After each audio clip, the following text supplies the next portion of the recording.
What's up, people? I'm here at BWoody Performance in Abington, Maryland.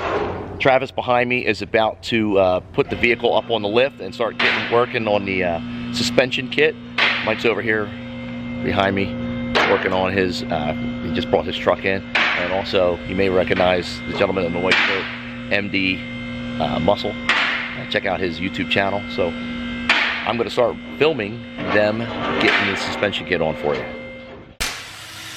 All right, well, Travis is getting everything ready. I just want to show you one of the parts that we're replacing. Here's the OEM. Look how small that is. You can see how thin it is. Here, that's the piece that's going in its place. So you can see it's a drastic difference. And we'll have a side-by-side comparison when he takes it apart. But that's the front over here on the table. So we've got the front, rear, and the adjustable control arms. See that? The first thing Travis is installing is the passenger side camber plate. It's right there. I'll go show you the other one. But after he got the car up on the lift and took the wheels off, that's the very first thing that he's putting on right there is the camber plate. Looks like this. It's for the other side. What size wrench are you using? 21 and a 22. There you go, 21, 22. Does this have to be torqued down to anywhere? Or is it by hand? It's about 120 foot-pounds. But since we're about to do an alignment, it's going to get snug pretty tight. Okay. And redone.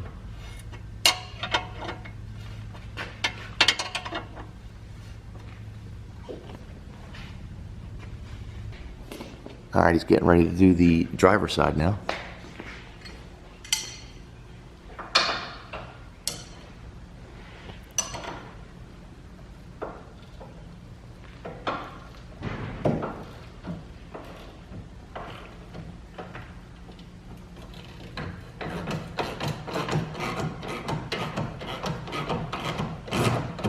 This goes flat against the control arm subframe, and then you have a little bolt that goes in through this hole right into there. Okay. So you can't put it on backwards; it won't line up. Ah, perfect.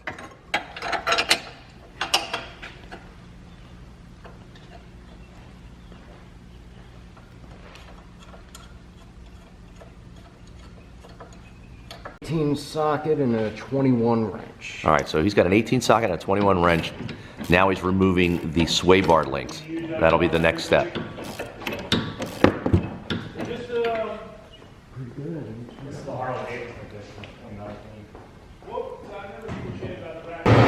All right, so this was the stock sway bar link. Comes in at 1.4 pounds. And this is the replacement, 1.5. So you're not going to add like crazy weight. You see them side by side here. How thin this is, how fat that is. All right, good to go. Always never sees on the face of them. What is it? Never sees on the face of them. Oh, okay. Yeah, with Antiseize on every side, both sides? Yep, both sides.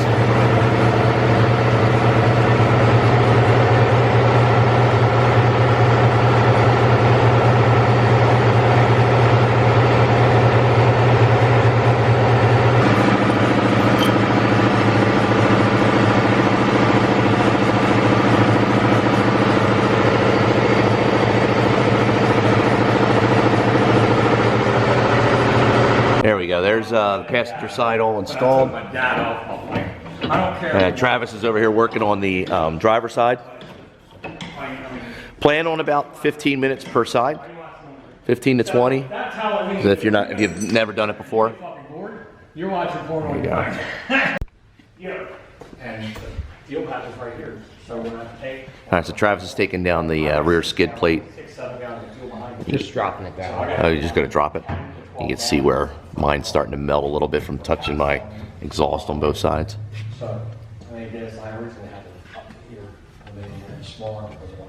And then he's going to have to drill into the subframe and put the rear diff brakes on. I wanted to have it to where I could run down the Should forgot that. yeah, just make it pass and go, but I need. Yeah, it's going to go. Right. Now, does the skid plate have to be cut with the brace? So I've got. Or no? I need. We'll figure it out. Yeah, mine, I think it's. Yeah, you can see the G-force axles that are in. Right into the rear diff. I have between a half and 3/4, way too much. Leave it does. And this is our Polyurethane. Now, what is? I mean, the. All right, so he took the rear skid off, and what's the first thing you're taking off, Travis? Taking off sway bar. Sway bar's coming off. It doesn't have to come off, it just has to kind of move back out of the way. It's just easier to do it. Yep. Get the bolts out for the toe first. What size nut's that? 18. 18? Yep. Probably seeing, just to be conservative, 850. Yeah. And this is where he's going to have to drill into the subframe to put the rear diff brace on. And then you also have to cut and trim the skid plate because it won't fit. You're going to have to cut that part.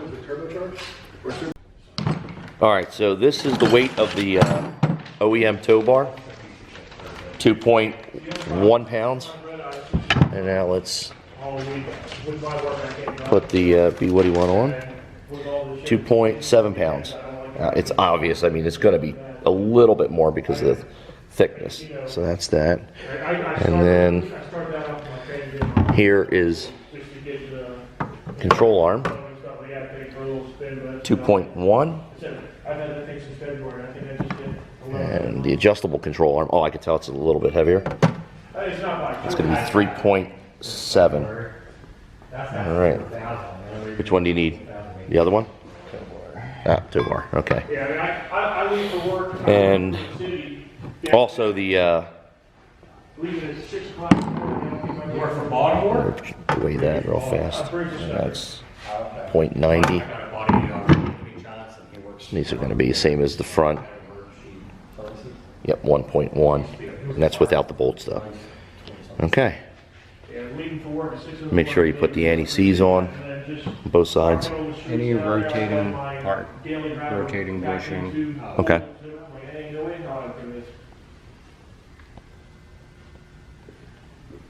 Yeah, it's a garage, pretty much. Around the kitchen out.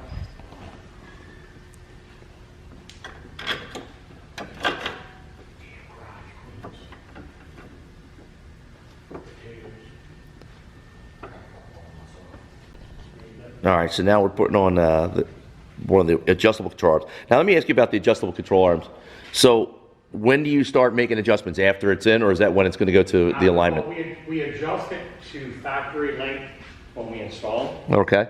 And then once it gets to the alignment wrap, He'll do it. yeah, you just have to let them know it is fully adjustable.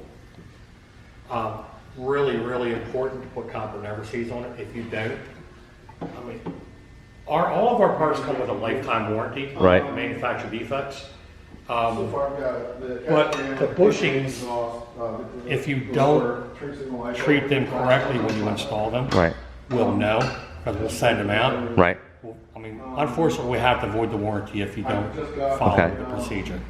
So, and it's a pretty easy procedure. You just see them do it. It takes, Yeah. it takes all It's of what, literally 15 seconds. It's copper never seize. a little tiny brush. We cut it open just so we can get a little bit better in there, get all around. But I mean, made by Permatex, you can get a bit on it, and it's good to have it around.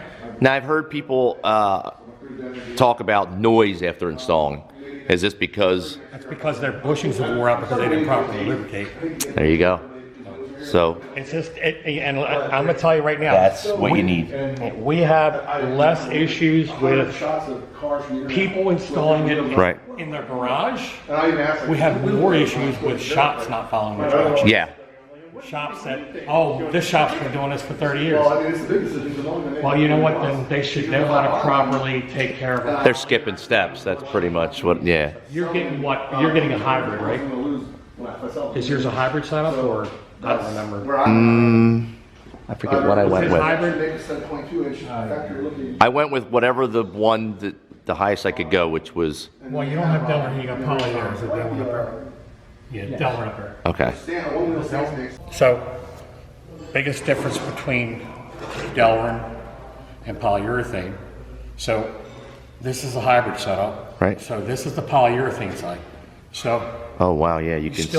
You still have some movement there. There's a little So this flex. is, yeah, this keeps away from the road noise and keeps that down. Okay. But when you put in the Delaware side,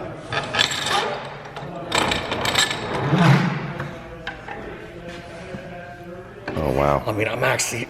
Yeah, it's really, So this is going to cause a lot of road noise if you had Delaware on both sides. on both sides. Okay. So what we're doing is, you're going to hear a little bit more with a hybrid setup. Right. But anybody that's making over 700 horsepower, Right. we don't suggest polyurethane all the way around. Okay. Guys that are making 900 plus, we suggest 100% Delaware. Wow. If not, you're just going to blow bushings out. It ain't worth it. You know what I mean? Right. But you're going to have to get it realigned each time. All of that stuff.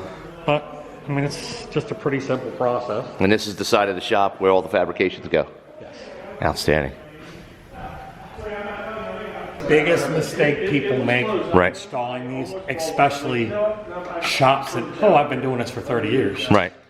They put this arm in. This control arm, Okay. is bent this way for clearance for this spot right here. And it'll come all the way up into there under a load. Right. So it's for clearance. So you have it. Well, I get tech questions. I get tech 4 or 5 times a week. Right. It's contacting the vehicle, the control arms. You've got an issue. I'm going to take it back. Are you going to pay for this? Are you going to pay for the labor?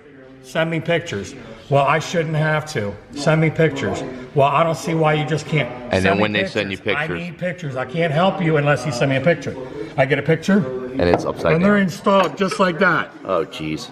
So, and, I mean, with this side pointing up and it's hitting, I'm like, okay, well, whoever installed them put it. Well, I'm like, your factory ones have a bend in it too, so. Where's the factory ones? They were trying to stick them on key for So, 52. why are the factory ones suck? Factory ones, they're pressed sheet metal. They're 100 thousandths thick, pressed sheet metal. So, if I were, they press this out. Mine weren't bent or anything from any launches, were they? Coming out? Now, normally these don't get bent, but if you watch,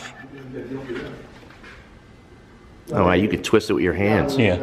So, they did a great job upgrading the front of the truck. Right. It's 2016, they beefed up the front diff. Right. This is the same suspension that's on my wife's Summit with the, what is that, 3.6?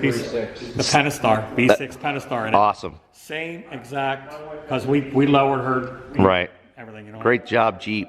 So they haven't done anything to the back. So that's always good to know that your suspension on your Trackhawk is coming set up just like on a V6.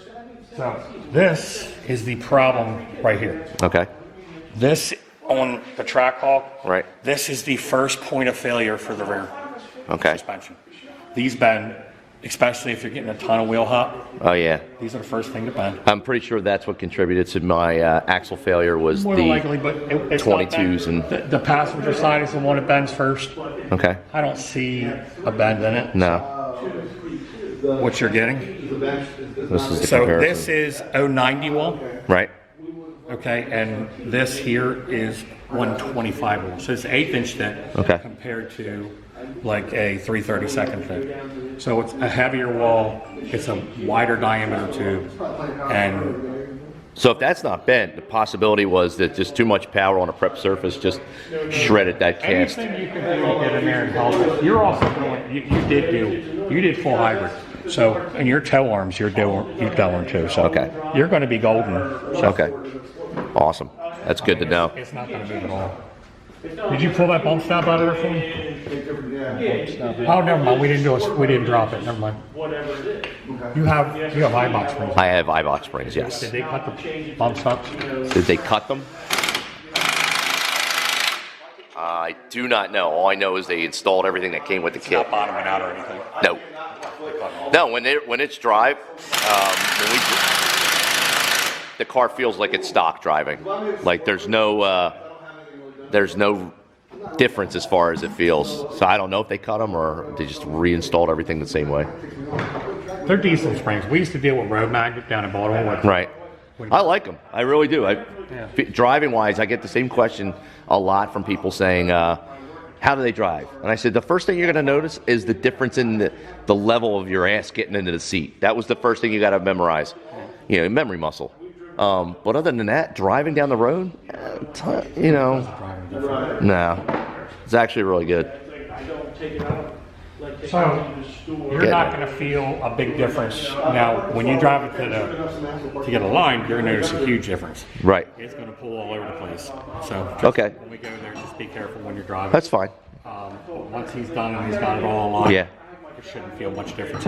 You may hear a little bit more road noise. Right. You're not going to hear road noise than I hear in that. But With the Borla Attack catback on there, it's probably going to drown it out. It's loud. Like a field. Oh, okay. All right, so Mike's going to show us one of the reasons why we get so much wheel hop. And here's one of the parts that's responsible for it. Watch the flex in this. It's not from my 100-year-old Vice here.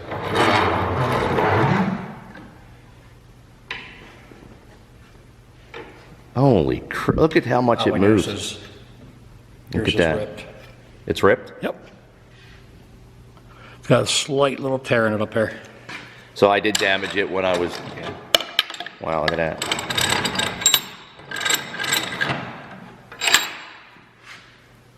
Look at that. I mean, this is just the side to side.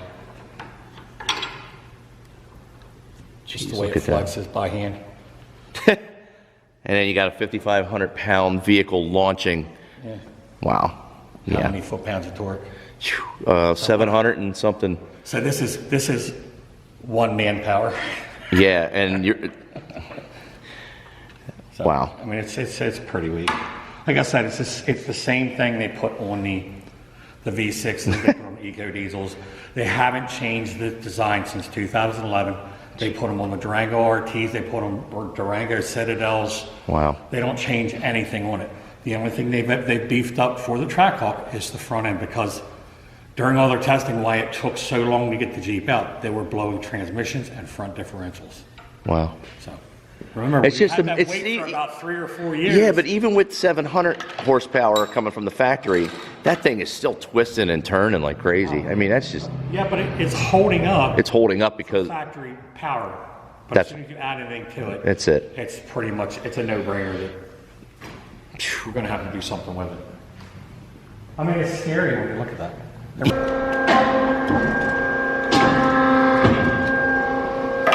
All right, so we're going to show you how weak this control arm is. Let's do this.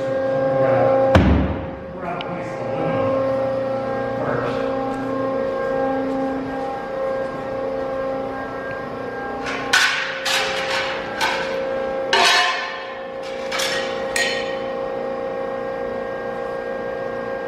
Fair comparison, 1/8-inch thick aluminum. 1/8 inch, okay. This is aluminum. Right.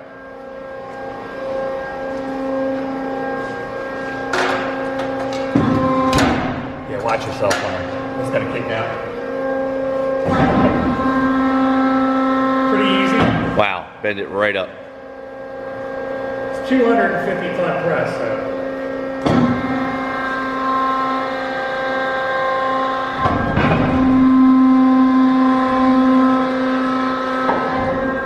Say that's pretty easy, right? Right. And really easy. That's aluminum. So, I mean. Here's your control arm. And we just squished it. Look at that. With no problems. No harder of a time to do it than I just did that aluminum. That's unbelievable.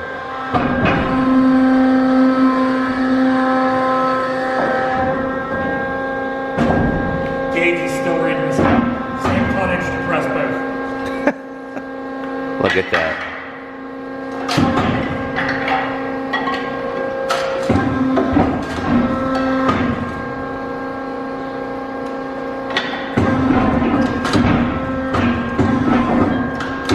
That's crazy. Look at that.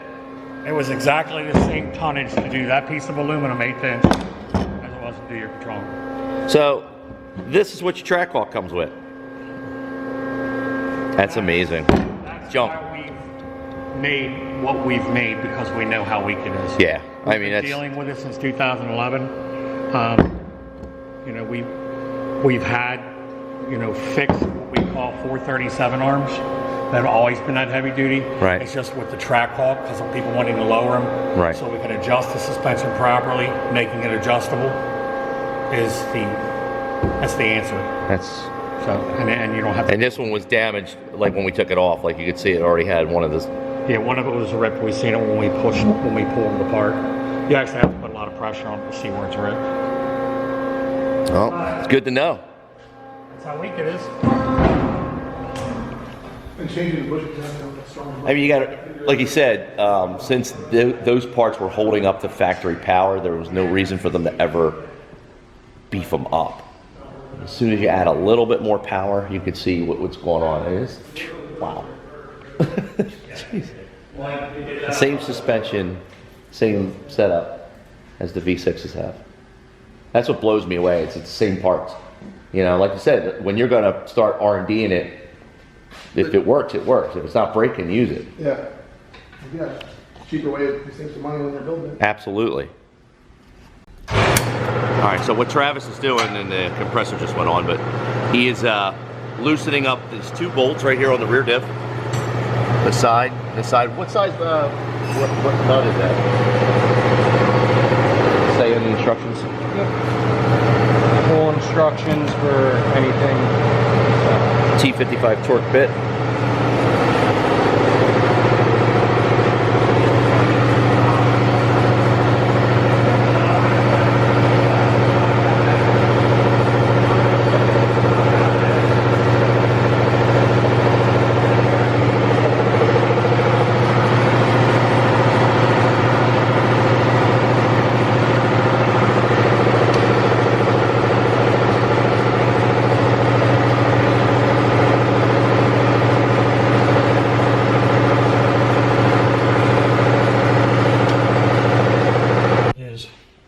I put some RTV in the hole. All right.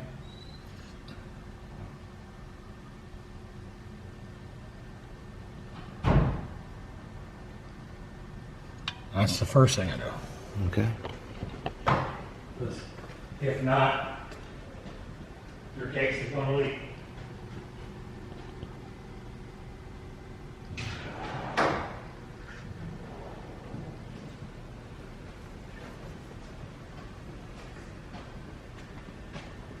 Next thing I do, I take one bolt and I put some sealant on the threads of the bolt. I smear it in because when you put it through that bushing, it's going to want to push all the way out. So get it down in the threads.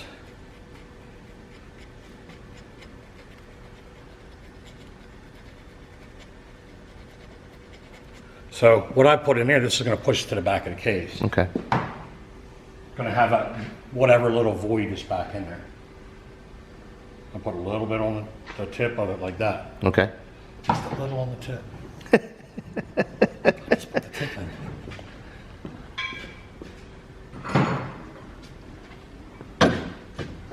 Now hold it. Thanks, sir. Put the brace up.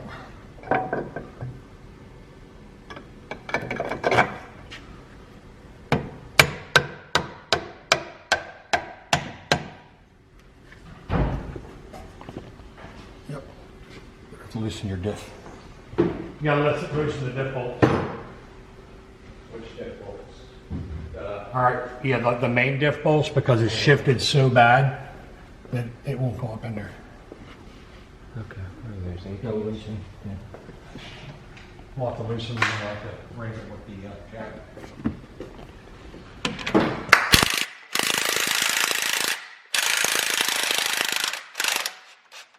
There's two up front too. Okay.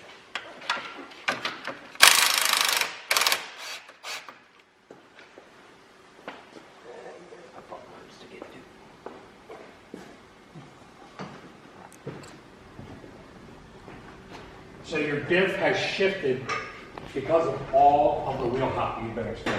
Really? So that stuff will shift around. People's got to realize it. And this brace was built off a truck that was brand new, off the assembly line. Never been raised hard. We never. How far do you think it shifted? Pretty bad. Look, I mean, it won't go up. So we're loosening everything up right now. See, it's already coming down. See it? Yeah.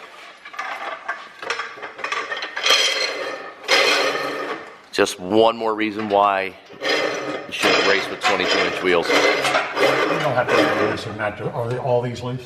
Yeah.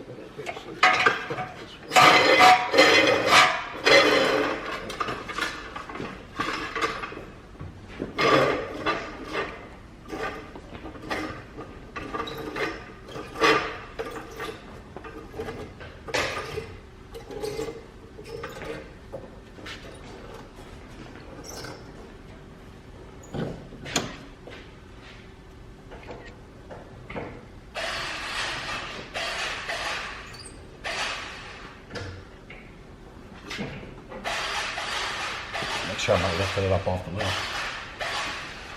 These things are stronger than you think.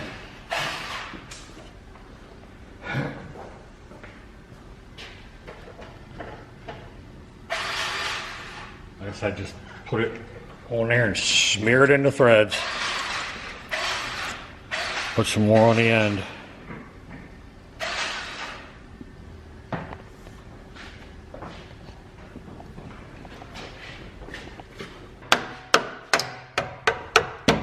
See, now that you're aligned, Right.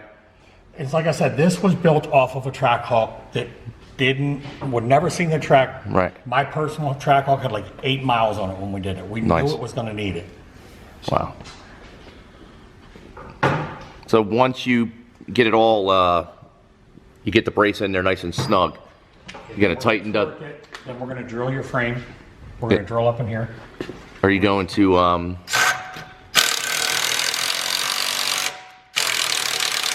Washers. drill the holes, or We drill the holes after it's all mounted up. So I'm going to. re-grease it? I'm going to put a little bit more silicone on there.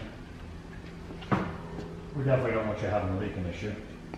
Oh yeah, that'd be I mean, it's not a big deal, but it's not hard to seal it correctly. Just some people, I don't know whether it's they're lazy or what.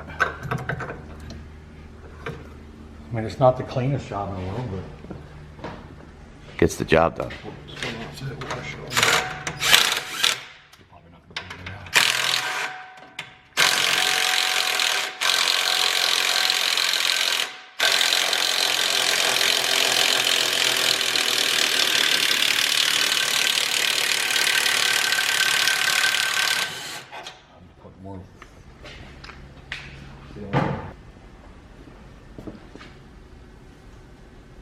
You don't have it lined up. Wow. somebody's texting.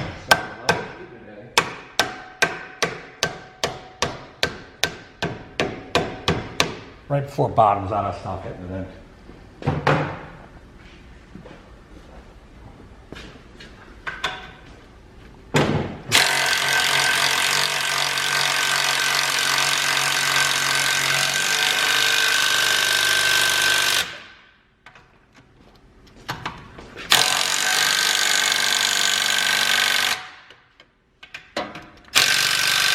That is not torqued enough.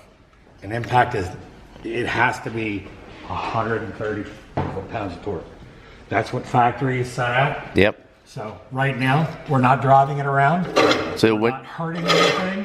it needs to be done now, because if you don't, When do you tighten the diff bolts back up? After it's drilled? no, we're gonna tighten these right now at 130 foot-pounds. Oh, okay, here's the... So, this needs to be done now before you try doing anything. You get the case back, this case is still sealed. If you don't torque it to 130 foot-pounds of torque and you don't put sealant on it, it is going to leak and you're never gonna get it resealed. Oh, wow. You just won't. I mean, you're gonna have to deal with it. So, as you see, that impact was nowhere near enough. That's 130. 130 is, I mean, that is 25 more foot-pounds of torque than what you torque your wheel lugs to. Wow. So, but that is sealed. You can see that, I mean, the sealant's coming out. There's no way, I mean, they leak down here though, when they leak. So, I mean, it just is what it is. Looks so now good. we'll go ahead and we'll drill these. And while the diff is still loose, we'll pull it up and then, because it'll pull it up. Right. And then we'll tighten your diff back up. 3. You're gonna have to get a pry bar and pull this exhaust over for me, Travis. Right.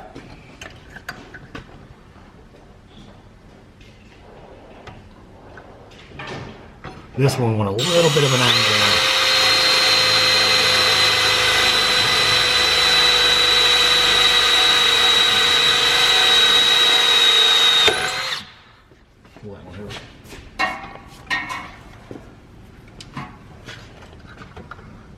Damn Borla ATAC.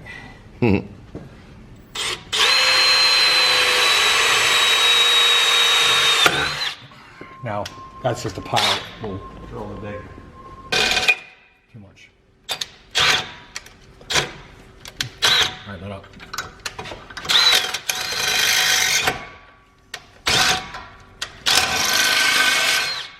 You have to go all the way through. Right. Because there's a little empty pocket there.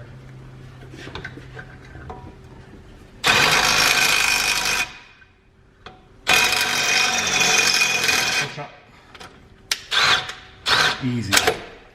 I think it's tough.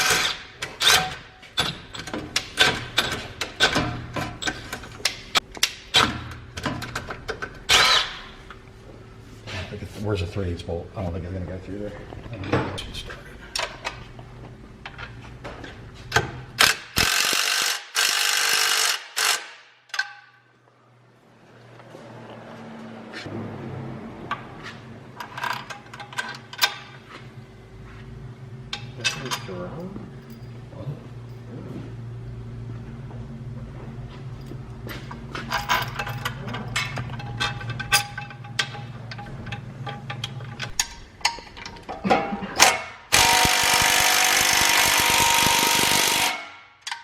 And you know you're done When it's when flush. it's touching. Oh, wow. See what I mean? Now Yeah, when you first started out, you could see how it was like this side was up, this but side was look at your down. diff now. It's dead center.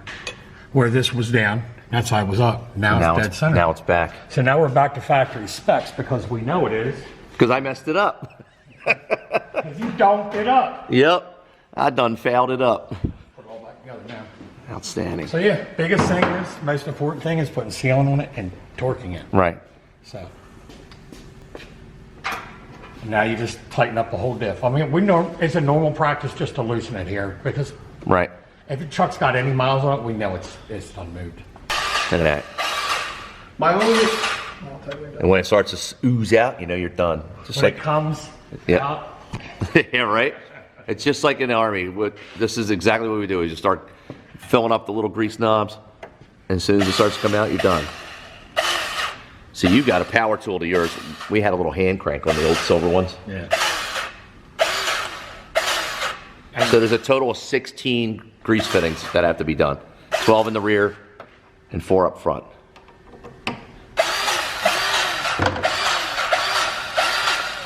Do this every time you get an oil change, every 3,000 miles, 3 to 5. It can't hurt. Over grease Yeah. can never hurt.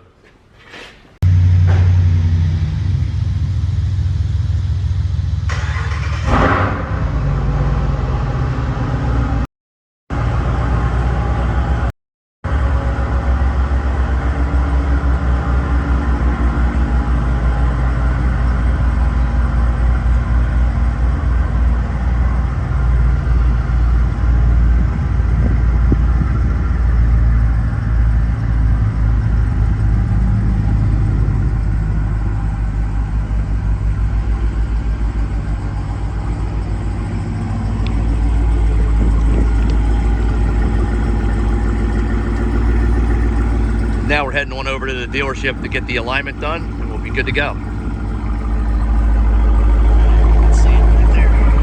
right, so Travis is pulling it in here at the dealership, getting it lined up so we can do the alignment on it. You can hear the squeaky. I'm really impressed with these tires, to be honest with you. They're a cheaper performance tire, and for the street, I'm surprised that they grip as well as they do.